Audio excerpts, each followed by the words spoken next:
संजय राऊतांकडनं अभिजित दिपके आणि मोदींचा ट्विट केलेला फोटो डिलीट करण्यात आला।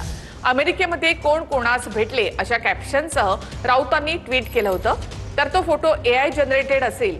अभिजित दिपकेंनी ही प्रतिक्रिया दिली होती। संजय राऊतांनी पंतप्रधान मोदींसोबतचा दिपकेचा फोटो डिलीट केलाय। कॉक्रोच जनता पार्टीचा अभिजित दिपके आणि नरेंद्र मोदींच्या भेटीचा एक फोटो ट्विट करत संजय राऊतांनी खळबळ उडवून दिली होती।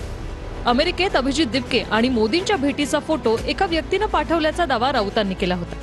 त्या भेटीनंतरच दिपके भारतात आल्याचं राऊतांनी म्हटलं होतं। त्यामुळे तरुणांच्या समस्यांना पाठिंबा असला तरी आंदोलनाच्या आडून कुणी सरकारलाच मदत करत असेल तर त्यावरही आमचं लक्ष राहील, असं राऊतांनी सांगितलंय। दरम्यान मोदींसोबत भेटीचा आरोप फेटाळताना अभिजित दिपकेनं तो फोटो एआय निर्मित असावा असं प्रत्युत्तर दिलंय।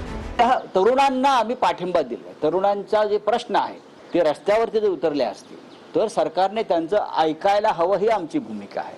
पण कोणी या माध्यमातून सरकारला मदत करत असेल काही वेगळ्या भूमिकेतून तर त्याच्यावरती आमचं लक्ष ठेवणं हे गरजेचं आहे। संजय राऊत असं म्हणतात की तुमची आणि मोदींची भेट झाली कुठं तर प्रदेशामध्ये आणि मग त्याच्यानंतर अभिजित दिपके भारतामध्ये आले। नाही, माझी काही अशी भेट नाही झालेली आहे। म्हणजे माझं कुठून कनेक्शन बसणार की फोटो आहे असं मला वाटतं तो एआय फोटो असेल। मी अजून काही पाहिलेला नाहीये, पण माझी तर आजपर्यंत कधीच काही भेट नाही झालेली आहे। आता त्यांच्याकडे काय माहिती असेल ते संजय आहे।